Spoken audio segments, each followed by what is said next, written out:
Hi to all, मैं दीक्षा welcome करती हूँ आपका अपने channel Exampur defence warriors official पर। और आज के सेशन में सभी का स्वागत है। उम्मीद करती हूँ बच्चे कि आप लोग बिल्कुल ठीक होंगे, स्वस्थ होंगे और अपने अपने पेपर्स की बेहतरीन तैयारी में जुड़े होंगे। तो भाई जैसा कि मैंने आपको पहले भी बताया था और बहुत सारे शॉर्ट वीडियोस का सेशंस मैंने पर्सनली लिया भी है, हमारे चैनल पे जाके आप उसे देख सकते हो। वीडियो सेक्शन में स्पेशली शॉर्ट इन्फॉर्मेटिव वीडियोस के तर्ज पर मैं आपको कुछ ना कुछ रेगुलर बेसिस पर देती हूँ। अगर जो नहीं दिया तो शॉर्ट्स में दे देती हूँ कि आप तक कोई छोटी जानकारी कम समय में इजीली क्रिस्पी कंटेंट के तौर पर चला जाए। इसी तर्ज पर आगे बढ़ते हुए बच्चे आपके लिए आज भी कुछ बहुत अच्छा अमेजिंग सा टॉपिक है मेरे पास। खुश हो जाओगे देखकर कि मैम आज आपके लिए कौन सा टॉपिक लाई हैं। रहा आपका UNESCO sites, one of the most कहा जाए डिफिकल्ट साइट तो नहीं कहूंगी लेकिन लेंदी टॉपिक है ये आपका।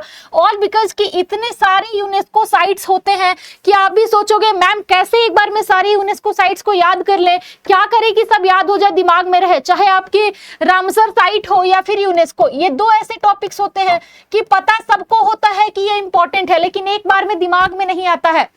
तो उस चीज को ध्यान में रखते हुए मैं ये टॉपिक आपको शॉर्ट करके बताऊंगी, सब कुछ याद हो जाएगा। इंपॉर्टेंट इंफॉर्मेशन पहले तो आप ये जानो कि इसका फुल फॉर्म क्या होता है, यूनेस्को का फुल फॉर्म क्या होता है। तो बच्चे लिखते जाओ, साथ साथ सीख भी लेना एकदम से। यूनाइटेड नेशंस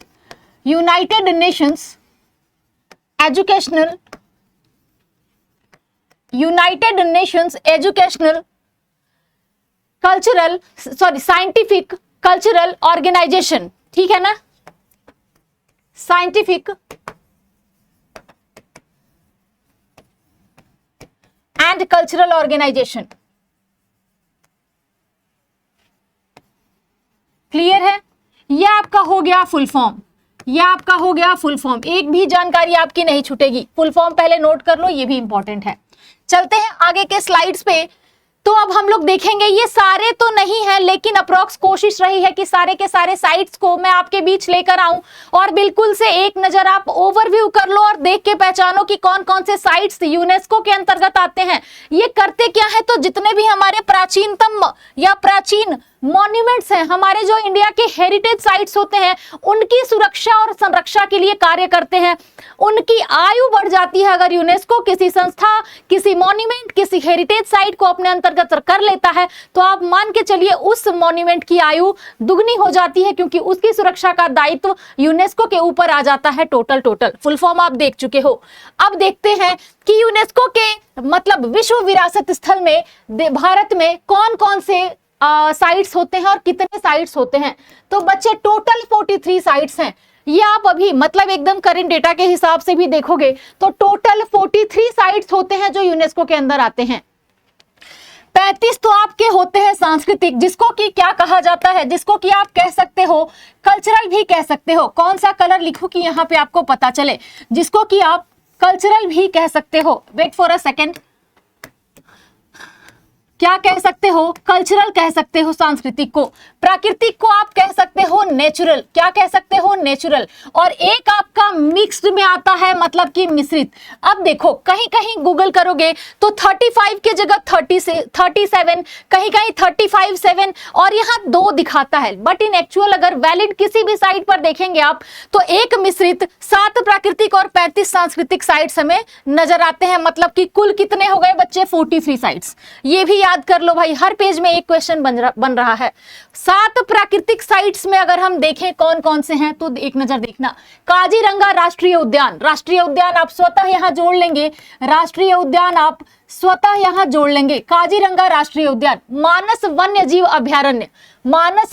अभ्यारण्य, पश्चिमी घाट आपका वेस्टर्न घाट्स, सुंदरबन, नंदा देवी तथा फूलों की घाटी जो कि आपका उत्तराखंड में पड़ता है, यूनेस्को के अंतर्गत आता है। ग्रेट हिमालयन नेशनल पार्क और केवलादेव राष्ट्रीय उद्यान, जहां की आपको पता है कि 60% से ज्यादा यहां पक्षी की प्रजाति पाई जाती है। ये सभी आपके क्या है, तो प्राकृतिक मतलब कि नेचुरल साइट्स में आते हैं। ये सभी नेचुरल साइट्स में आते हैं आपके यूनेस्को के अंतर्गत। क्लियर है। मिक्स्ड में कौन आता है, तो अब मिक्स्ड में आप देख लो कि कंचनजंगा राष्ट्रीय उद्यान मिक्स्ड में इसको कंसीडर किया जाता है। क्लियर है ना। विल, एक और सवाल जो आपसे पूछा जाता है, उस देश का नाम बताइए, उस देश का नाम बताइए जो सबसे ज्यादा, जहां पर सबसे ज्यादा क्या है, यूनेस्को साइट्स हैं, सबसे ज्यादा यूनेस्को साइट्स हैं। क्या कहोगे?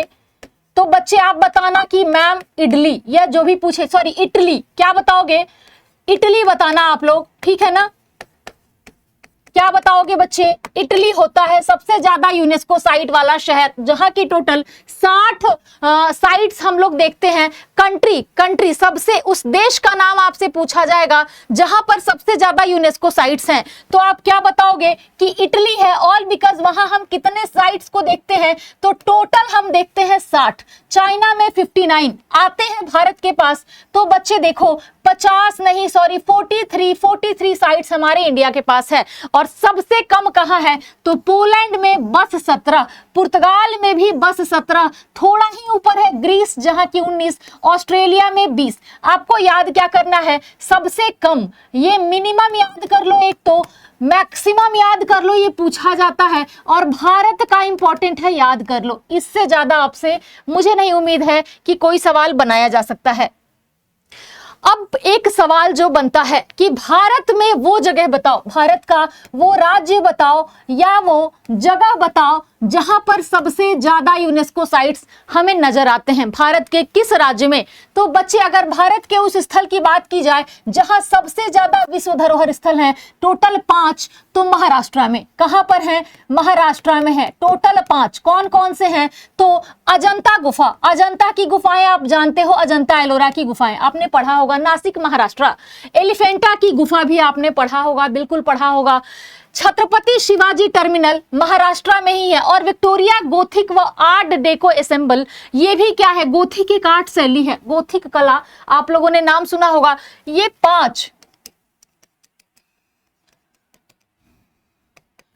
5 आपके क्या हैं? ये 5 आपके 5 वो जगह हैं जो महाराष्ट्र में यूनेस्को साइट्स के अंतर्गत आते हैं। और मैं बता दूं कि भारत में सबसे अधिक यूनेस्को साइट्स अगर कहीं है तो महाराष्ट्र में, टोटल 5 यूनेस्को साइट्स पड़ते हैं। ये भी एक इंपॉर्टेंट पक्ष रहा। दूसरी कुछ इमेजेस मैंने जोड़ दी है ताकि आपकी याददाश्त और तरोताजा हो जाए। रही अजंता एलोरा की गुफाएं, एलिफेंटा की गुफाएं देख लो भाई कैसी है, घूम भी आना आप लोग। छत्रपति शिवाजी टर्मिनस और विक्टोरियन गोथिक आर्ट डेको, ये रहा। ये आपकी वो इमेजेस हैं जो कि टोटली महाराष्ट्र को दर्शाती हैं, महाराष्ट्र के यूनेस्को साइट्स को दर्शाती है। क्लियर है? चलते हैं कुछ और जानकारी देते हैं। आपसे पूछा जाएगा कि भारत के विश्व विरासत स्थल वो बताइए जो सबसे पहले विश्व विरासत स्थल के लिए चुने गए। तो बच्चे एक ताजमहल या आगरा फोर्ट ही नहीं है। मैंने प्रश्न भी कराए हैं मैराथन्स में या नॉर्मल सेशंस में, but you have to remember कि सिर्फ ताजमहल और आगरा फोर्ट ही नहीं है जो भारत में सबसे पहले चिन्हित किए गए हैं यूनेस्को के लिए। उसके अलावा भी साइट्स हैं जैसे कि आपकी अजंता एलोरा की गुफाएं, ये भी 1983 में सबसे पहले यूनेस्को में चयनित साइट्स हैं। भारत में सबसे पहले कौन चुना गया है? तो यही साइट्स, ताजमहल, आगरा फोर्ट, अजंता एलोरा की गुफाएं। अब हम आते हैं कि पहला विश्व विरासत शहर कौन सा बना है? तो बच्चा अहमदाबाद, पहला विश्व विरासत। ध्यान देना, पहला पूछा जा रहा है, पहला बताया जा रहा है अहमदाबाद। सर्वाधिक विश्व विरासत वाला देश कौन सा है? मैंने अभी बताया था, इटली। 60 साइट्स हैं टोटल। यहाँ पे कितने हैं बच्चे? 60 साइट्स। एक और चीज, काजीरंगा मानस, ये जस्ट बाद भारत में ही है, ये भी आप पढ़ चुके हो पीछे। 1985 में इनको वन्य जीव अभ्यारण्य के तौर पे यूनेस्को ने इसे सुरक्षा संरक्षा का दायित्व उठाया और इनको अपने सूची में शामिल कर लिया। तो आप याद करना 1985 जस्ट बाद, पहले विरासत स्थल के जस्ट बाद दूसरे नंबर पर हम लोग इनका नाम देखते हैं विश्व विरासत की सूची में। ठीक है ना, विश्व विरासत की सूची में इनका नाम देखते हैं। अगला जो है, आप कुछ फोटोज देख लो। ताजमहल, आगरा फोर्ट, अजंता और एलोरा, ये देख रहे हो, ये वो साइट्स हैं जो 1983 में विश्व विरासत सूची में नामित हुई हैं। 1983 में यूनेस्को में नामित हुई हैं। इसको कहेंगे वेरी फर्स्ट नामांकन वाले ये साइट्स हैं, फर्स्ट नामांकन वाले साइट्स हैं। ठीक है ना, याद रहेगा आपको। अब अगला जो है कि शांति निकेतन भी आपका, अब देखो 43rd नंबर याद रखना जरूरी होता है, 42nd याद रखना जरूरी होता है, फर्स्ट याद रखना जरूरी है, आपको ये याद रखना जरूरी है। प्लस आपसे पूछा जाएगा पहला कौन है, तो पहला आपने अभी देख लिया, अजंता एलोरा, आगरा फोर्ट वगैरह था, एक्सेट्रा कर लो। 41 नंबर पर पश्चिम बंगाल में, वेस्ट बंगाल का मतलब क्या है, पश्चिम बंगाल में, पश्चिम बंगाल की ये जगह है, कौन सी जगह है, तो शांति निकेतन। पश्चिम बंगाल की ये जगह है शांति निकेतन, जो कि आपका 11वां यूनेस्को साइट है, 11वां यूनेस्को साइट है। अब आपसे पूछा जाएगा कि यूनेस्को की स्थापना कब हुई है, यूनेस्को की स्थापना कब हुई है, तो 16 नवंबर 1945 ईस्वी में। स्थापना वर्ष इंपॉर्टेंट है, याद कर लेना, बिल्कुल इंपॉर्टेंट है स्थापना वर्ष। हेडक्वार्टर कहाँ है बच्चे, हेडक्वार्टर कहाँ है, तो पेरिस में है, याद कर लेना। इसके महानिदेशक कौन है, तो आंद्रे एंजोल, आंद्रे एंजोल इसके महानिदेशक हैं। और सबसे पहले महानिदेशक कौन थे, इंपॉर्टेंट है, ये भी आपका इंपॉर्टेंट है और ये भी इक्वली इंपॉर्टेंट है, तो जूलियन हक्सले, इनका नाम भी याद रखिएगा। करेंटली आंद्रे एंजोल हैं आपके, तो वो नाम आपके लिए इंपॉर्टेंट है। ये रहा कुछ फोटो शांति निकेतन की, आप देख सकते हो, जो कि वेस्ट बंगाल, पश्चिम बंगाल में है।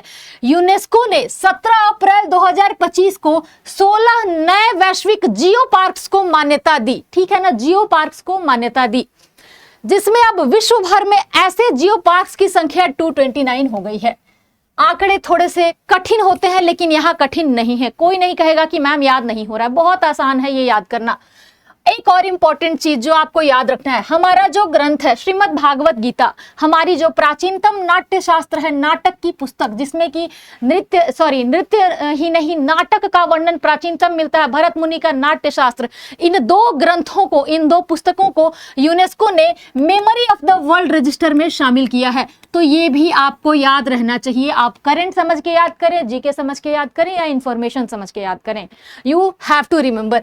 शीर्ष विरासत पर्यटन स्थल में यूनेस्को ने किसको कंसीडर किया है टॉप पर, कि पर्यटन में सबसे ऊपर कौन है, तो यूनेस्को ने वेस्ट बंगाल को कंसीडर किया है। अब आपकी इच्छा, आप किसी को भी करें, लेकिन यूनेस्को ने वेस्ट बंगाल को कंसीडर किया है। विश्व विरासत दिवस किस दिन मनाते हैं बच्चे, अभी रिसेंटली हमने हालिया मनाया है 18 अप्रैल को विश्व विरासत दिवस, ठीक है ना। विश्व विरासत वीक कब मनाया जाता है, तो 19 से 25 नवंबर को, आप याद करेंगे इसे भी। एक और चीज, किसने डिक्लेयर किया, कब डिक्लेयर किया कि हम विश्व विरासत दिवस मनाने लगे, तो 18 अप्रैल 1982 में international council of monuments and sites के द्वारा यह निर्णय लिया गया कि हम लोग अब 18 अप्रैल से विश्व विरासत दिवस मनाएंगे। क्लियर है ना। एक छोटी सी इंफॉर्मेशन और है, 42वां, मैंने आपको 43rd बता दिया, 43rd नहीं बताया मैंने, आपको 41st बताया है अभी तक। 42वां कौन है ये देखो, 41st आप शांति निकेतन देख चुके हो, ठीक है ना। 42वां क्या है बच्चे, 42वां है आपका होयसल के पवित्र मंदिर। होयसल के मंदिरों का जो समूह है ना, वो 42वां है, ध्यान देना। होयसलेश्वर, ध्यान देना, ये मंदिर आपका 42nd नंबर पे आता है। और एक और देख लो important, 43rd number very important, आपको याद होना चाहिए, लोग इसी को भूल जाते हैं। 43rd नंबर असम का मोइदम क्या है, ये दिख रहा है, एक टीला है, ऊंचाई पर एक स्थिति है, जमीन की एक भू स्थिति है, ऊंचाई पर एक टीला है, ये क्या है, अहोम राजवंश का नाम सुने हो ना। अहोम एक ट्राइबल कम्युनिटी थी, अहोम एक ट्राइबल कम्युनिटी थी, तो अहोम राजवंश का नाम सुने हो ना, बस उसी से रिलेट कर लो। ये उन्हीं का टीला, दफनाने की व्यवस्था एक होती है ना, वो उस जगह को 43rd नंबर के साइट में यूनेस्को ने मान्यता दी है। किसने दी है, यूनेस्को ने मान्यता दी है। एक और लास्ट चीज अब आज के लिए, यूनेस्को विश्व धरोहर समिति सत्र भारत में पहली बार 21 से 31 जुलाई 2024 के बीच मनाया गया है या आयोजित किया गया है। क्लियर है ना। तो आज के लिए इतनी ही जानकारी थी मेरे पास। होप आप सबने एंजॉय किया होगा इस सेशन को, और खूब प्यार दीजिएगा इस सेशन को, और बताइएगा कि अगला कौन सा टॉपिक आप चाहते हो, तो मैं आपके लिए उस पर कल के डेट में, मतलब अगले दिन ही लेकर आऊंगी। जय हिंद।